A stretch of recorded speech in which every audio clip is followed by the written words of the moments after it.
네, 반갑습니다. 오늘은 요한복음 15장 1절에서 5절까지의 말씀을 통해서 거함이 능력입니다 라는 제목으로 우리가 함께 말씀을 살펴보도록 하겠습니다.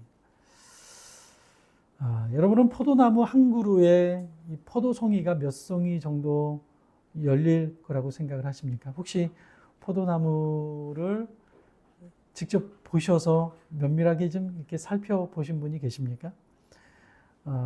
조사를 해보니까요, 잘 관리된 이 포도나무에서는요, 포도나무 한 그루에 약 한 30에서 50개의 포도송이가 열린다고 합니다. 굉장히 많은 것이죠. 그런데 여러분, 기네스북에 오른 포도나무가 있습니다. 일본에 있는 포도나무인데요. 이 포도나무는 한 그루에 무려 3,000개의 포도송이가 열렸다고 합니다. 어마어마한 양이죠. 3,000개의 포도송이가 열렸다고 해요. 그런데 그 기록을 깬 포도나무가 있습니다. 우리나라 전북 고창 성송이라는 지역에 있는 포도나무인데요. 2005년도에 이 나무를 심었는데 13년이 지난 2017년에 약 4,500개의 포도송이가 열렸다고 합니다. 그러니까 일본에 있었던 그 기네스북에 올랐던 포도나무의 기록을 깬 것이죠.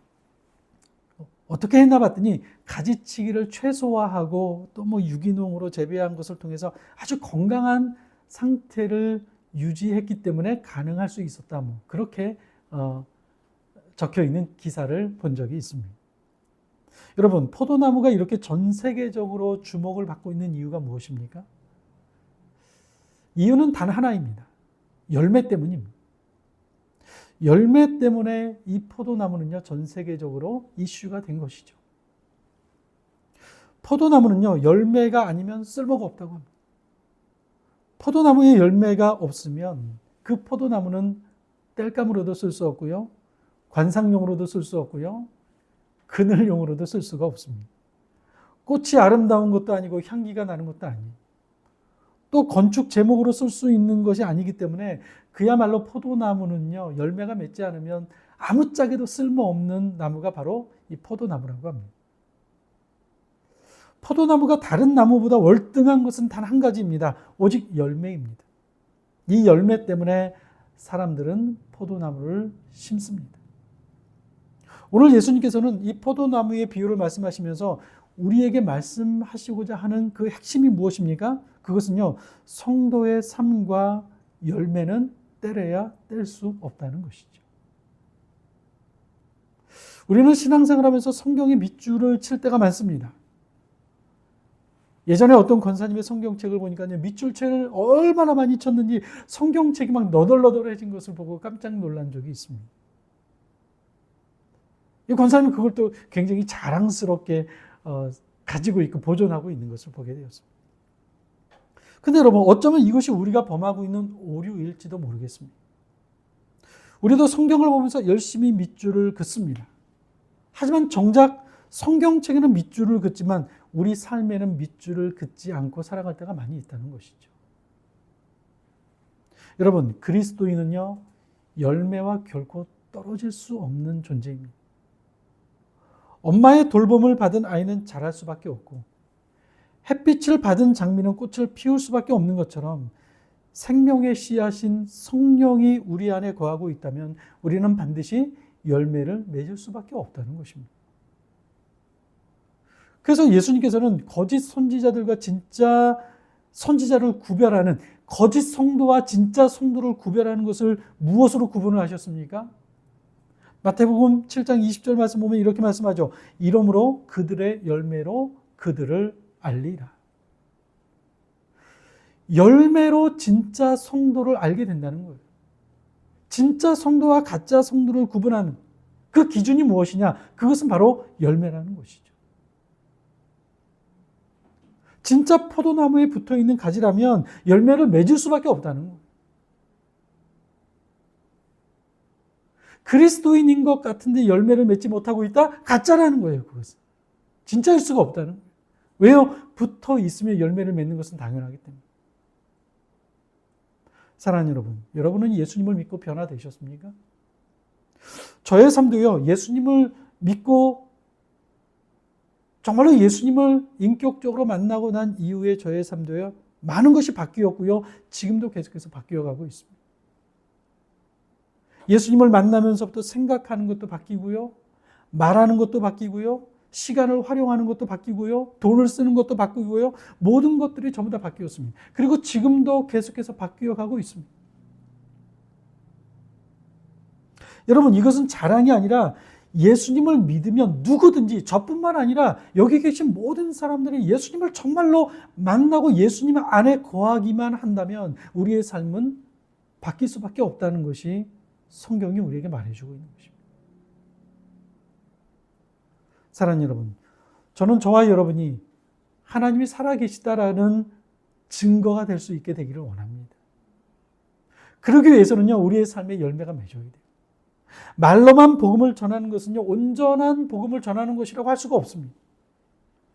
아무리 내가 열심히 예수님을 증거하고 복음을 전해도 내 삶으로 하나님의 살아계심을 우리가 증거하지 않고 내 삶으로 성경이 말하고 있는 열매가 맺혀지지 않는다면 그것은 온전한 복음 증거라고 말할 수가 없는 것이죠. 그러면 우리는 어떻게 해야 이 열매를 맺는 삶을 살 수 있을까요? 열매를 맺는 삶의 가장 중요한 비결은요, 오늘 본문 말씀 1절에 나와 있습니다. 우리 1절 말씀 한 개 살펴보도록 할까요? 같이 읽어볼까요? 시작. 나는 참 포도나무요, 내 아버지는 농부라. 그리고 5절 서두를 보시면 이렇게 말씀합니다. 나는 포도나무요, 너희는 가지라. 아버지는 농부이고 예수님은 참 포도나무이시며 우리는 가지입니다. 이 관계를 우리가 알면 우리는 열매 맺는 삶을 살아갈 수가 있는 것입니다. 여러분, 가지의 특징이 무엇인지 아십니까? 가지의 특징, 나무에 달려있는 가지의 특징, 모든 가지는요, 연약하다는 거예요. 가지는 절대 나무보다 강할 수가 없습니다. 그래서 쉽게 부러질 수밖에 없는 거예요. 지금은 뭐 여름이 돼서 이렇게 그 거리에 이렇게 나무를 보면 막 잎사귀가 많이 막 이렇게 나 있으니까 풍성해 보이지만 여러분, 한겨울에 모든 잎이 다 떨어져 있는 나뭇가지를 본 적이 있으시겠죠? 어떻습니까, 여러분? 앙상하기 그지없습니다. 야, 어떻게 저렇게 얇은 가지에서 저렇게 많은 잎사귀가 나왔을까 생각이 들 정도로 잎이 다 떨어져 있는 가지를 보면요, 정말로 약해요.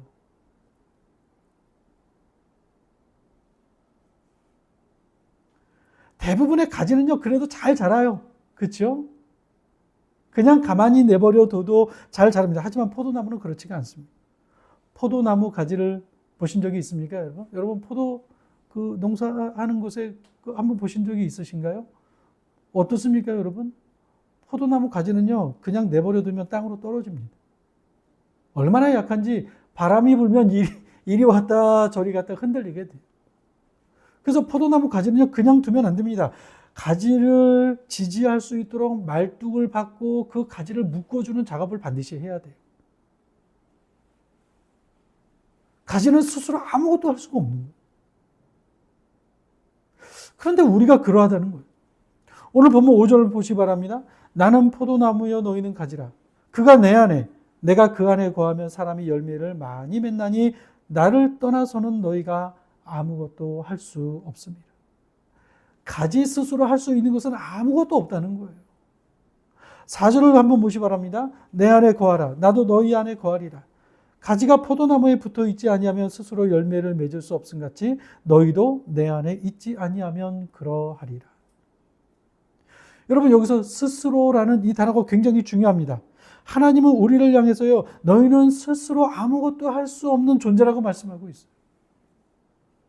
이 말은요, 우리 스스로는요, 하나님이 기뻐하시는 열매를 맺을 수 없는 존재라는 거예요. 우리가. 여러분, 이 스스로라는 단어는 누구에게 사용할 수 있는 단어입니까?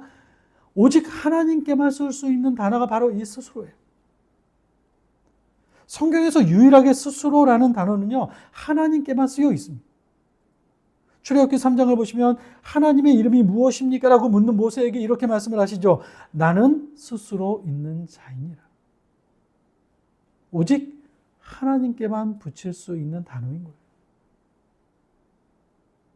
아담 이후에 태어나는 모든 인간은 전적으로 타락했기 때문에 하나님이 기뻐하시는 선을 행할 수 있는 능력이 없습니다. 우리 인간은. 우리는 악을 행할 수 있는 능력은 굉장히 많지만 선을 행할 수 있는 능력은 없어요. 능력이 부족한 것이 아니라 아예 능력이 없는 존재가 우리들이에요. 그래서 로마서 7장 18절 19절 말씀 보면 바울이 이렇게 말씀을 합니다. 내 속 곧 내 육신에 선한 것이 거하지 아니하는 줄을 아노니 원함은 내게 있으나 선을 행하는 것은 없나니 내가 원하는 바 선을 행하지 아니하고 도리어 원하지 아니하는 바 악을 행하는도다.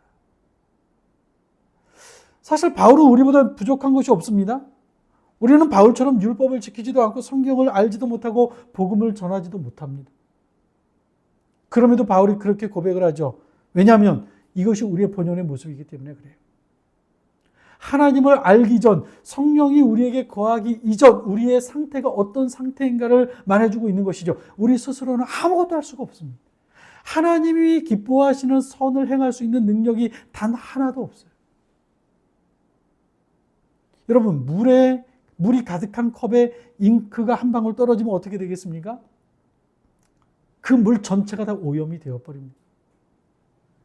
잉크가 떨어진 그 부분만 못 쓰는 게 아니에요. 컵 안에 들어있는 물 전체를 사용할 수가 없습니다. 왜요? 전체가 다 오염이 되기 때문에 그래요. 죄라는 잉크가 우리에게 떨어졌습니다. 그 순간 인간의 모든 지정의는 전부 다 타락하게 된 것이죠. 그래서 우리 스스로 행할 수 있는, 선을 행할 수 있는 모든 능력을 인간은 전부 다 상실해버린 거예요. 아담과 하와가 죄를 짓는 그 순간 우리 인간은 하나님이 기뻐하시는 선을 행할 수 있는 능력 자체를 상실해버립니다. 그래서 여러분, 우리는 우리 위치를 잘 알아야 됩니다. 우리의 본연의 모습을 우리가 제대로 알아야 됩니다. 우리는 전적으로 타락한 죄인이라는 것을 기억하며 살아야 합니다. 나는 선을 행할 수 있는 능력이 단 하나도 없다는 사실을 인정하고 그것을 믿고 살아야 한다는 것이죠. 우리가 우리의 정체성을 잊어버리면 그 순간에 교만이라는 것이 우리에게 들어와서 우리를 끌고 갈 것입니다. 그러면 내가 무엇인가를 할 수 있는 능력이 있다라는 착각을 하게 되고 그 착각으로 말미암아 하나님을 의지하며 살아가는 것이 아니라 나 자신을 의지하며 교만 가운데 살아가게 되는 것입니다. 아담과 하와의 불행은요, 자신의 위치를 놓쳤기 때문이에요.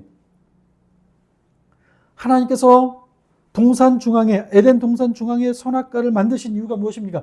왜 하나님께서는 선악과를 동산의 한 귀퉁이에 놓은 것이 아니라 동산 중앙에 놓으신 것일까요? 여러분, 중앙에 있다는 것은 무엇을 의미하는 겁니까? 어디에 있어도 그것이 보인다는 거예요. 어디에 있어도.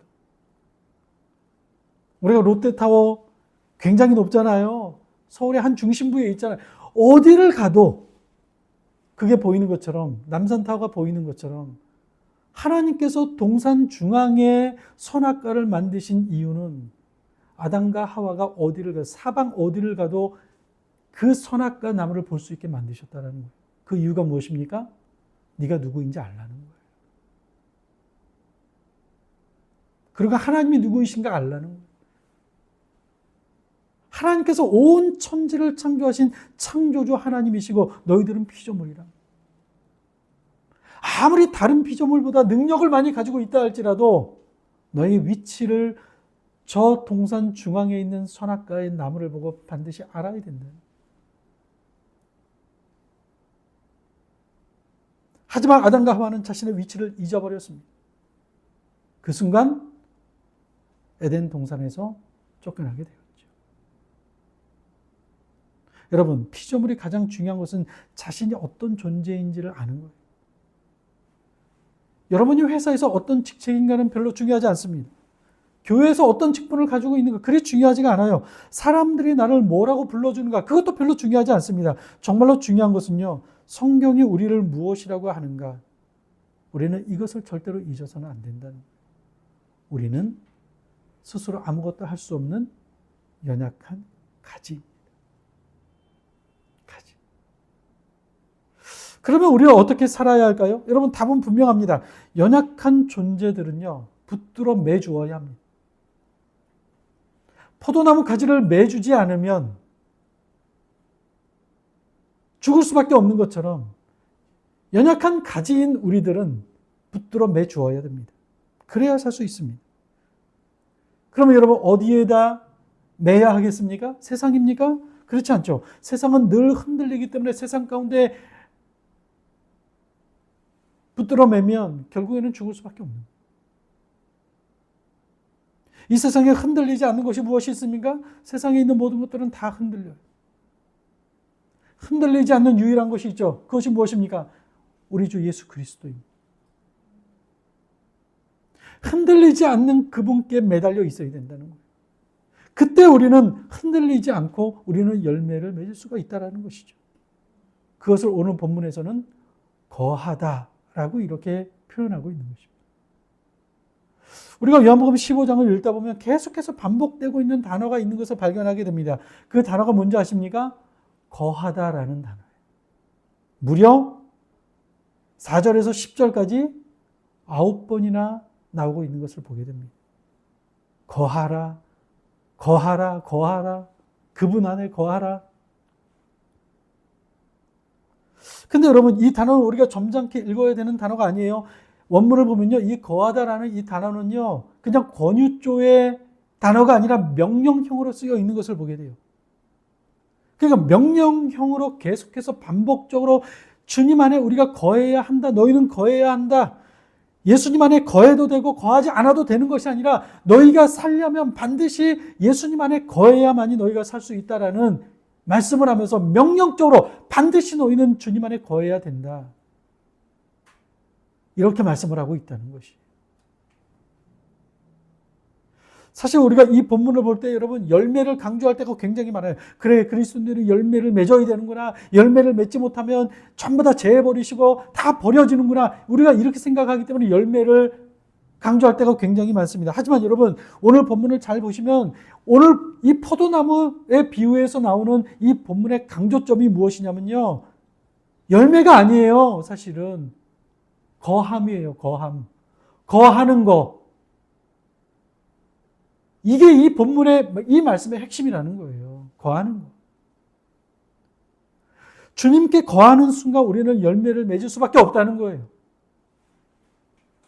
우리는 거하고 열매를 맺게 하시는 분은 누구냐? 바로 하나님이시라는 거예요. 우리가 착각하면 안 돼요. 내가 열매를 맺어야지. 이게 아니라는 거예요. 우리가 주님 안에 거하기만 하면 하나님께서 우리로 하여금 열매를 맺게 하신다는 거예요.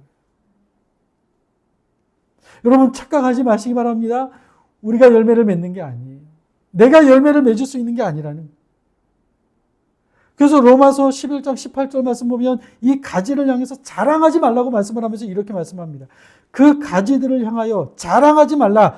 자랑할지라도 내가 뿌리를 보존하는 것이 아니요 뿌리가 너를 보존하는 것이니라. 가지를 향해서 말하고 있습니다. 자랑하지 말라. 왜? 네가 열매를 맺는 것이 아니라 뿌리가 너로 하여금 열매를 맺게 하는 것이기 때문에 자랑할지라도 그 뿌리를 자랑해야지 너 가지 스스로는 아무것도 할 수 없는 연약한 존재라는 것을 말하고 있는 것이죠. 사랑하는 여러분, 우리가 하나님 안에 거할 때 하나님께서 우리에게 열매를 맺게 해주신다는 거예요. 여러분 사랑할 수 없는 사람을 어떻게 사랑합니까? 정말로 미운 사람들 있잖아요. 저도 있고 여러분도 있잖아요. 우리 집을 파산하게 만들었던 사람이 있다고 한번 생각해 보시기 바랍니다. 사랑할 수 있습니까? 용서할 수 있습니까? 나를 짓밟은 사람이 있다고 가정해 보시기 바랍니다. 어렸을 때 막 학폭을 당했어요. 뭐 그러면 안 되겠지만. 나를 그렇게 괴롭힌 사람을 용서할 수 있습니까? 여러분 우리는 절대로 할 수가 없어요. 제 경험에 의하면 적어도 불가능합니다. 아무리 노력하려고 해도요. 안 돼요. 안 돼. 방법은 오직 하나예요. 우리가 주님 안에 거하면 가능해요. 무슨 말씀인지 아시죠? 그때 우리는 그 사람을 사랑하기 위한 사랑의 도전이 시작이 됩니다. 내 힘으로는 할 수 없지만, 내 힘으로는 열매를 맺을 수 없지만 내가 주님 안에 거하게 되는 순간 주님이 우리로 하여금 그를 용서하게 하시고 그를 사랑하게 하신다는 거예요. 모든 열매는 하나님으로부터 시작이 되는 것입니다. 여러분, 억울한 사람이 있습니까? 혹시? 삶이 힘든 분들이 계십니까? 지금도 막 참고 있는 그런 분들 계십니까?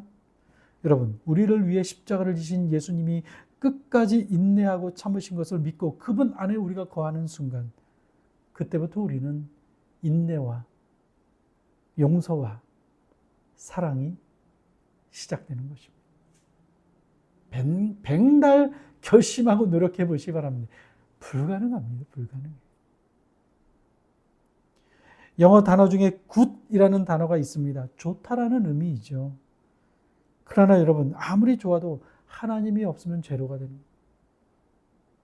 그러나 내 인생이 죄로라 할지라도 하나님께서 내 안에 들어오시기만 하면 내 인생은 굿이 되는 거예요. 하나님 안에 거하면 열매를 맺을 수 있다는 것입니다. 이 말씀을 믿으십니까? 바라기는 주님 안에 거하는 우리 모두가 되기를 주님의 이름으로 간절히 축원합니다. 여기서 우리는 한 가지 더 중요하게 보아야 할 것이 있습니다. 2절 말씀을 한번 보시기 바랍니다. 같이 읽어볼까요? 시작. 무릇 내게 붙어 있어 열매를 맺지 아니하는 가지는 아버지께서 그것을 제거해 버리시고 무릇 열매를 맺는 가지는 더 열매를 맺게 하려 하여 그것을 깨끗하게 하시느니라. 본문은 이렇게 이야기를 합니다. 열매를 맺지 아니하면 제거해 버리시고 열매를 맺으면 더 열매를 맺게 하기 위해서 하나님께서 그것을 깨끗하게 하신다는 거예요. 여러분, 이 말씀 때문에 우리는요, 이 본문을 잘못 해석할 때가 있습니다.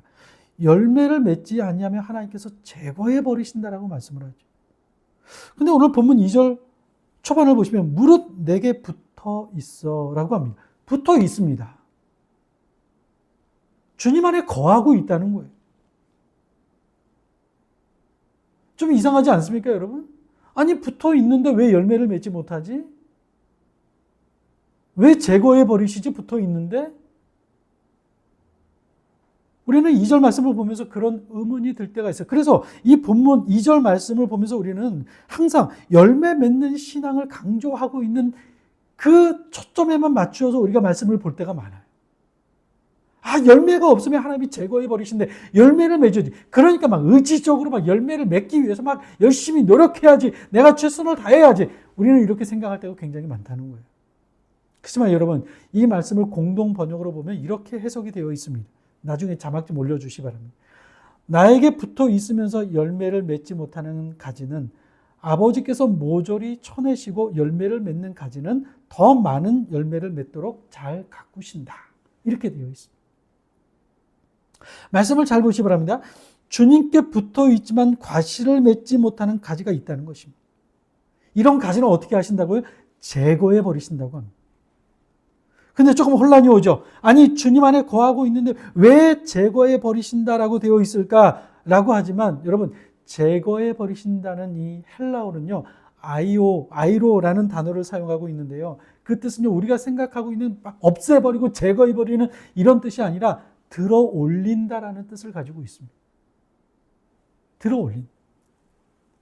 그러니까 이 표현을 원문 그대로 해석하면요, 주님께 붙어 있어 과실을 맺지 못하는 가지를 제거해버리는 것이 아니라 땅바닥에 떨어져 있는 가지를 집어 들어 올리신다는 의미를 가지고 있다는 거예요. 그게 원어적인 해석에 가깝다라는 거예요.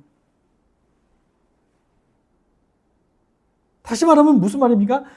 주님께 붙어 있으면서 열매를 맺지 못하고 땅바닥에 떨어져 있는 그 가지는 하나님께서 붙어 있기 때문에 하나님이 그 가지를 집어 들어 올려서 그 가지로 하여금 열매를 맺게 하신다는 거예요. 이게 이 해석이 원문의 해석에 가까운 해석이라는 거예요. 여러분, 포도나무 가지를 땅바닥에 내버려두면 죽습니다. 습기가 차서 죽거나 사람이 밟아서 죽거나 죽을 수밖에 없는 거예요. 열매를 맺을 수가 없어요. 그래서 포도원 주인은 땅바닥에 떨어진 가지가 보이면 그 가지를 어떻게 합니까? 주워서 어딘가 튼튼한 말뚝을 세우든 어떤 철근을 세우든 그곳에다가 그 가지를 묶어주죠. 그러면 어떻게 됩니까? 땅바닥에 떨어져 있는 그 가지는 시간이 지나면서 열매를 맺게 되어 있는 것입니다. 근데 여러분, 저는 이 본문을 보면서 그런 생각이 들었습니다. 그럼 열매가 없는 사람들은 전부 다 제거해 버리시는 건가? 처음에 이런 생각을 했지만 말씀을 깊이 보다 보니까요. 여기에서 큰 은혜를 받게 되었어요. 주님께 붙어 있지만 땅바닥에 떨어져 있는 존재가 저와 여러분들 아닙니까, 사실?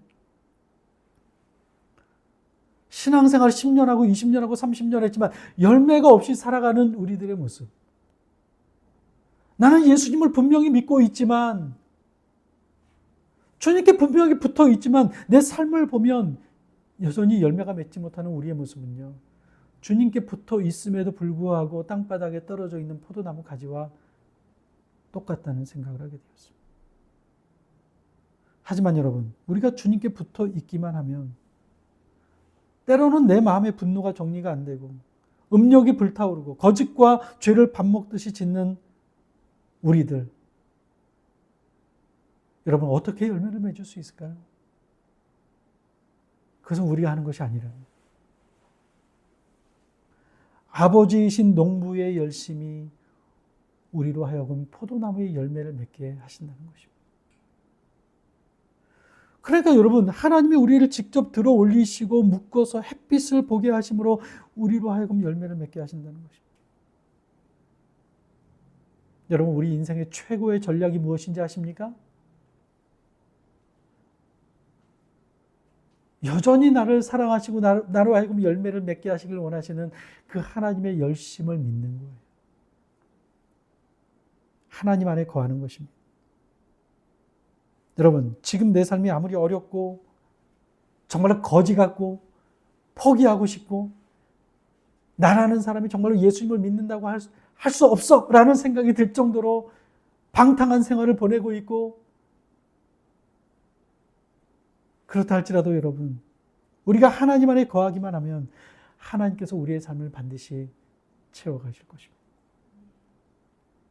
성경을 보십시오. 모두가 하나님의 열심으로 하나님의 사람들이 되었습니다. 저들은 노력으로 된 사람들이 한 사람도 없어요. 아브라함이 그렇죠. 야곱이 그렇죠. 다윗이 그렇죠. 베드로가 그렇죠. 모세가 그렇죠. 전부 다 땅바닥에 떨어져 있는 가지였지만 하나님께 붙어 있었을 때 하나님께서 저들을 들어 올리셔서 하나님께서 저들로 하여금 열매를 맺게 하셨던 것을 보게 돼요. 이들이 잘나서가 아니에요. 전적인 하나님의 은혜이며 하나님의 열심 때문이었던 것입니다. 하나님의 열매를 맺게 하신 거예요. 그러니 여러분, 혹시 내 삶에 소망이 보이지 않고 내 삶이 바닥에 떨어져 있는 것과 같은 느낌이 들어도 여러분, 우리는 아직 끝난 것이 아닙니다. 우리가 주님께 붙어 있기만 하면 하나님은 우리를 다시 일으켜 세우시고 열매를 맺도록 우리에게 새로운 시작을 허락해 주실 것입니다. 그러니 여러분, 아무리 지금 내 인생이 힘들고 좌절하고 낙심한다 할지라도 절대로 포기하거나 여러분의 삶의 마침표를 절대로 찍지 마시기 바랍니다. 하나님은 여전히 살아계시고 나는 여전히 하나님께 붙어 있다면 반드시 하나님께서 우리를 그 가지를 들어 올리셔서 지금은 열매를 맺지 못한다 할지라도 하나님께서 우리로 하여금 열매 맺는 인생을 살도록 우리를 이끌어 주시고 인도해 주실 것입니다. 구약 성경을 보시면 히브리 단어가 42만 개 정도가 성경에 쓰여져 있다고 합니다. 그런데 이 히브리 단어를 읽기 위해서는 약 한 500개 정도의 단어만 알면 히브리어를 전부 다 알 수가 있다고 합니다. 저도 뭐 히브리어를 그렇게 열심히 공부한 건 아니기 때문에 잘 모르는데요. 그 500개의 단어에서 전부 다 파생이 된 게 42만 개. 그런데 42만 개의 히브리 단어 중에 가장 많이 쓰이는 단어가 있는데요. 그것은 바로 접속사입니다. 부라는 단어인데요. 이 접속사가 가장 많이, 약 한 5만 개 정도가 쓰여져 있다고 합니다. 성경에. 그 뜻이 무엇인지 아십니까? 부라는 이 접속사의 뜻. 그래서, 그러므로, 그럼에도 불구하고 그 뜻입니다. 이 접속사가 단어와 단어를 연장해주고 이어주고 문장과 문장을 이어주고 그러면서 성경은 점점 두꺼워지는 거예요. 여러분, 우리가 성경을 읽다 보면 막 화가 날 때가 있죠. 끊임없이 우상을 숭배하고 있는 이스라엘 백성들을 보면서 막 화가 날 때가 있죠. 아니, 하나님이 저렇게 기적을 많이 보여주셨는데 이 정도면 믿어야지. 왜 또 우상을 숭배하나? 출애굽기 말씀 보고 사무엘상, 사무엘하, 역대기, 역대상, 역대하 보면 어떠세요? 우리 마음에 화가 날 때가 있어요. 근데 여러분, 그럼에도 불구하고 성경에 끊임없이 등장하고 있는 단어가 뭡니까? 그래서, 그럼에도 불구하고, 그러나 이 접속사를 계속 사용하면서 하나님께서 하나님의 백성들을 계속해서 이끌어 가시는 모습을 보게 돼요. 아, 이 정도는 포기할 만한데, 그럼에도 불구하고 하나님은 그러나, 그러므로, 그럼에도 불구하고 이 단어를 계속 사용하시면서 하나님께서 하나님의 백성들을 계속해서 품으시고 그들을 이끌어 가시는 모습을 보게 돼요. 어디까지 가셨습니까? 어디까지 이 접속사를 끌고 가셨습니까? 예수 그리스도께서 십자가에 달려 죽으시는 그 현장에까지. 하나님은 끊임없이 하나님의 백성들을 결코 포기하지 아니하시고 저들로 하여금 반드시 열매를 맺도록 하나님께서 저들을 이끌어 가셨던 모습을 보게 됩니다. 여러분, 이것은 우리도 마찬가지예요. 우리도 끊임없이 죄를 밥 먹듯이 짓고 계속해서 우리는 이 땅을 살아가면서 열매가 없는 삶을 살아갈 때가 얼마나 많이 있습니까? 하지만 여러분, 그럼에도 불구하고 하나님은 절대로 우리를 포기하지 않으신다는 사실을 믿으시기를 바랍니다. 여전히 하나님의 접속사는 계속해서 진행 중에 있고요. 내 삶에 하나님께서 여전히 그 접속사를 사용하심으로 말미암아 언젠가는 저와 여러분들로 하여금 열매를 맺게 하는 삶을 살도록 하나님께서 우리를 반드시 인도해 주실 것입니다. 그러니 여러분, 주님 안에 거하는 것이 능력입니다. 주님 안에 거하기만 하면 우리는 승리할 수가 있는 것입니다. 능력이 없어도 됩니다. 지금까지 내 삶이 부족해서도 상관이 없습니다. 계속해서 주님 안에 거하시기 바랍니다. 반드시 하나님께서 우리로 하여금 열매 맺도록 하나님의 열심으로 우리를 이끌어 주실 줄로 믿습니다. 이 믿음을 가지고 승리하는 우리 모두가 될 수 있기를 주님의 이름으로 간절히 축원합니다.